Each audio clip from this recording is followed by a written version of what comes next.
start by talking about laws and theories. I remember from my childhood ads on TV urging us to wear seatbelts with the slogan, "Seatbelts, not just a good idea, it's the law."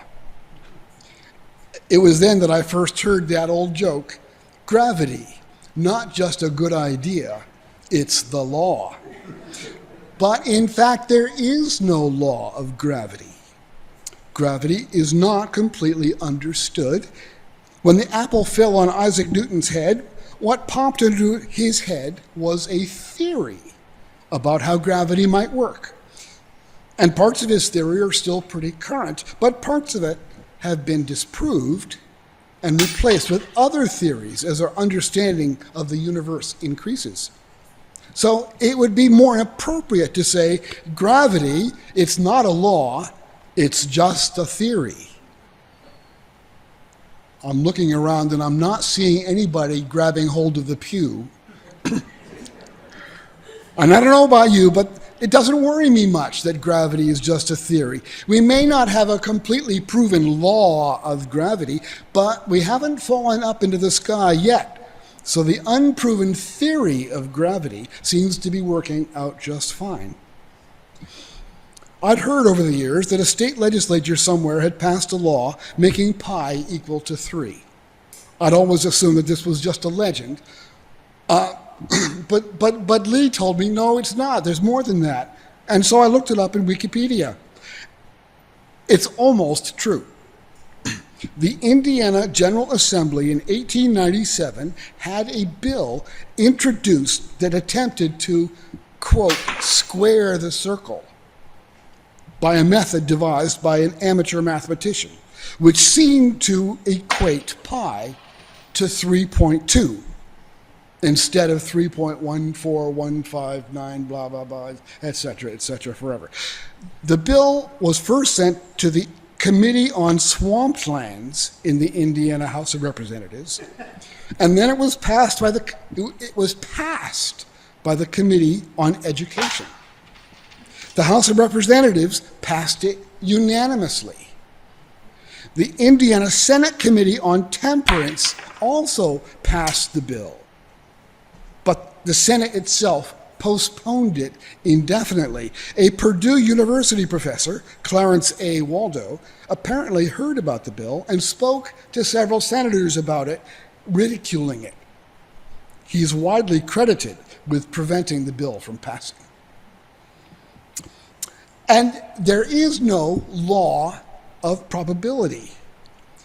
Probability is a science which is full of theories and ideas, but Borel's single law of chance was never passed by any legislature or scientific body. There are many theories in probability. It would probably be more appropriate to call it Borel's single theory of probability. Single theory of chance. But I want to talk about something that's not going to be too complex in probability, flipping a coin. You may have noticed Lindsay flipping a coin here as this part of a visual demonstration about probability.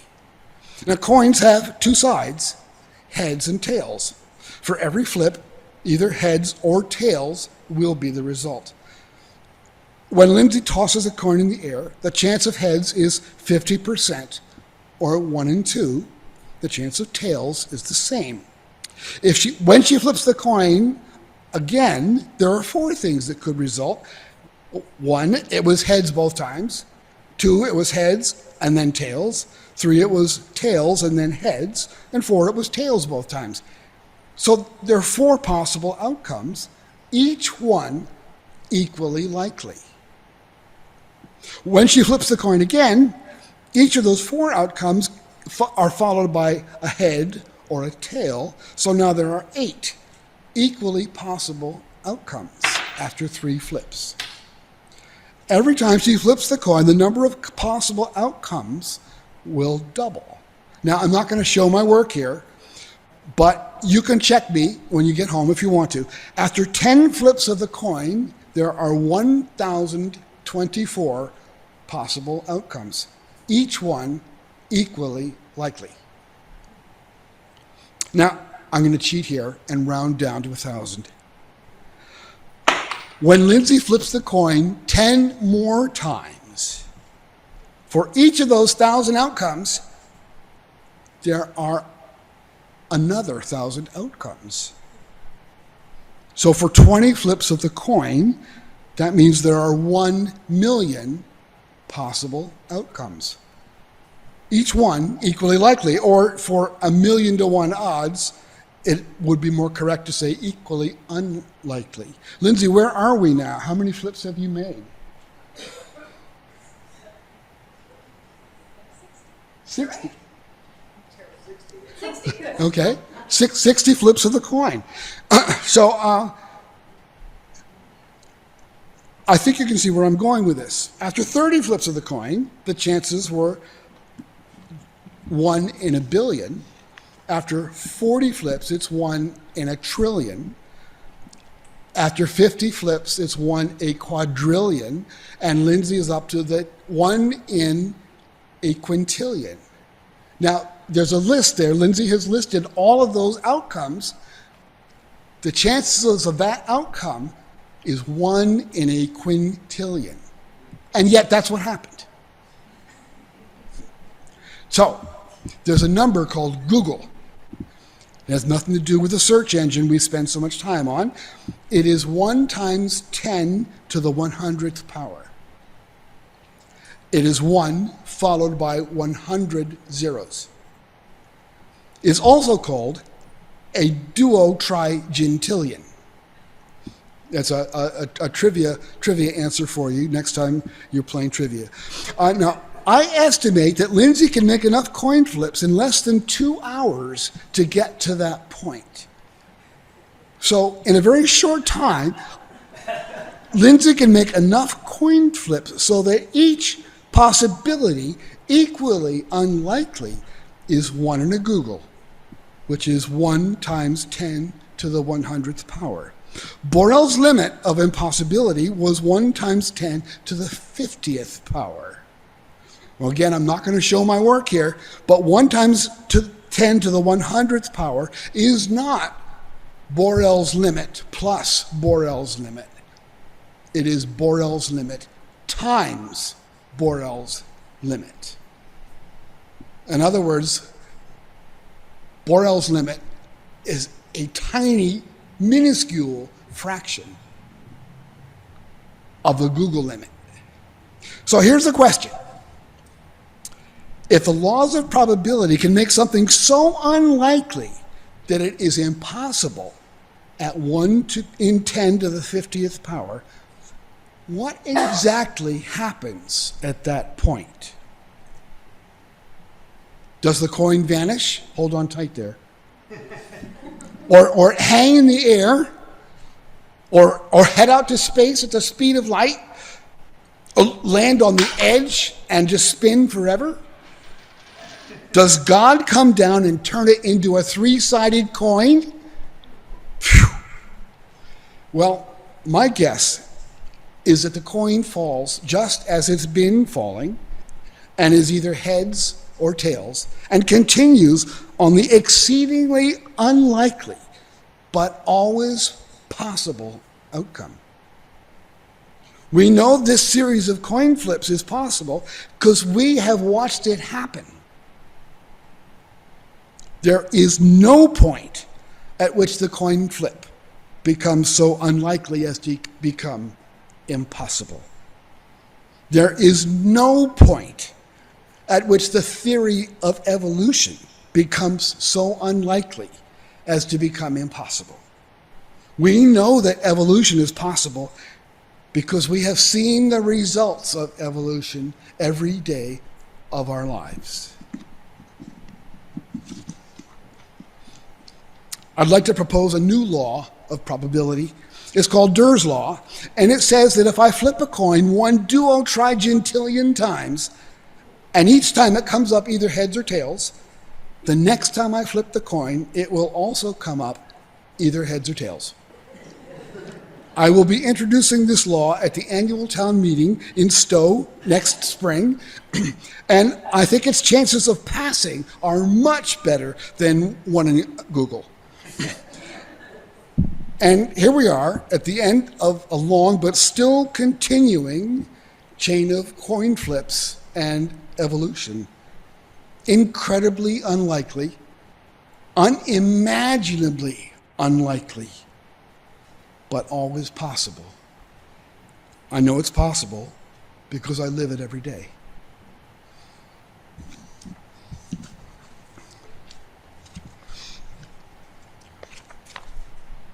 Okay.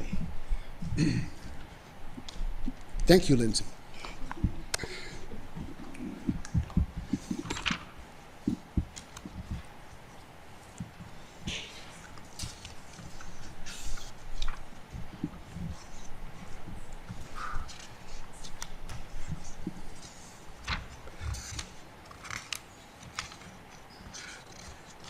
The Benediction, when I can find it here in the book, is by Lao-Tse. Wait a second, you need a hymn first. What? You need one more hymn.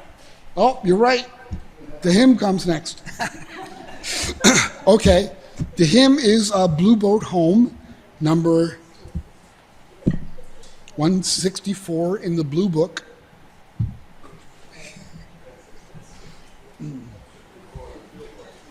So please rise as you are able. And Michael will give us the note. Mm-hmm.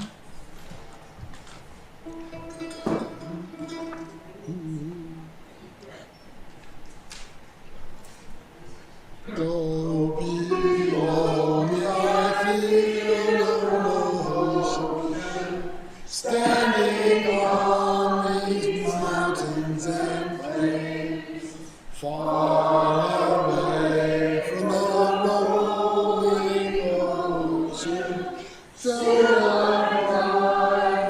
heart can say, I've been sailing all my life now, never harbor or have I known. The wide universe is the ocean I travel, and the earth is my blue home. Sun, my sail, and moon, my lover, as I plough the stormy sea, leaning over the edge in wonder, casting questions in the sea, drifting here with my ship's companions, all we kindred pilgrim souls, making our way by the lights of the heavens in our beautiful blue boat home. I give thanks to the waves upholding me, hail the great winds urging me on.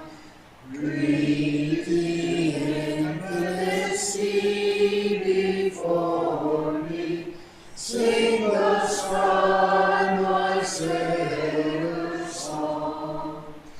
I was born upon the fathoms, never harbor or port have I known. The wide universe is the ocean I travel, and the earth is my blue home.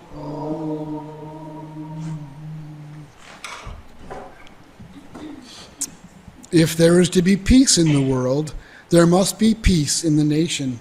If there is to be peace in the nations, there must be peace in the cities. If there is to be peace in the cities, there must be peace between neighbors.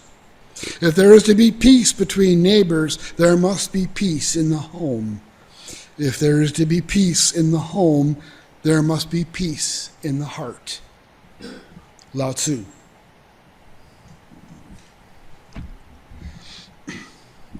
And our closing song. Peace be with you till we meet.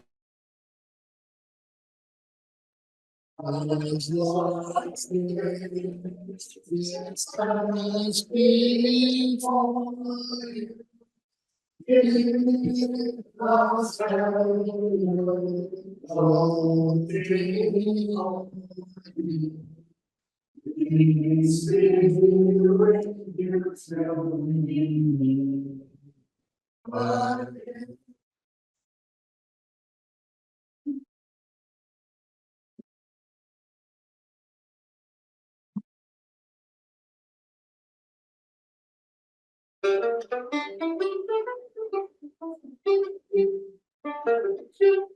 It's a dim and a turbulent dawn. Midnight goes creeping just like she done wrong. Oh, she lies creaking just singing a song. It's a dim and a turbulent dawn. It's a cold and it's a curious way. Hearts that do bind us all tear us away.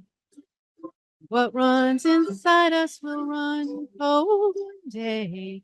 It's a cold and a curious way. Not afraid for that sun to set. Give my regards to her.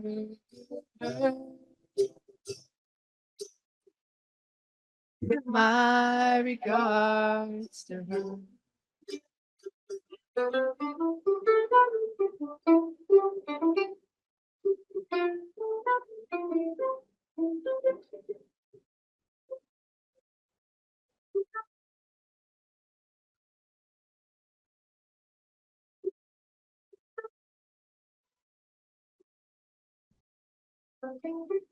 Light of the past will shine as bright as the moon.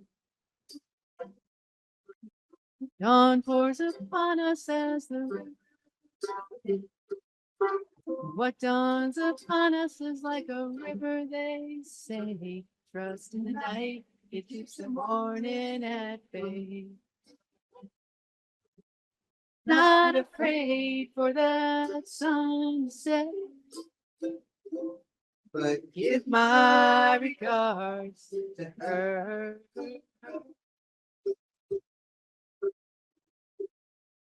My regards to her.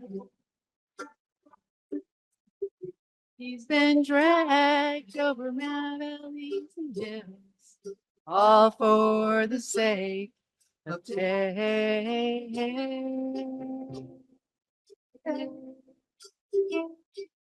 All for the sake of it. Not afraid for that sun to set. Give my regards to her. Give my regards to her. I said, give my regards to her.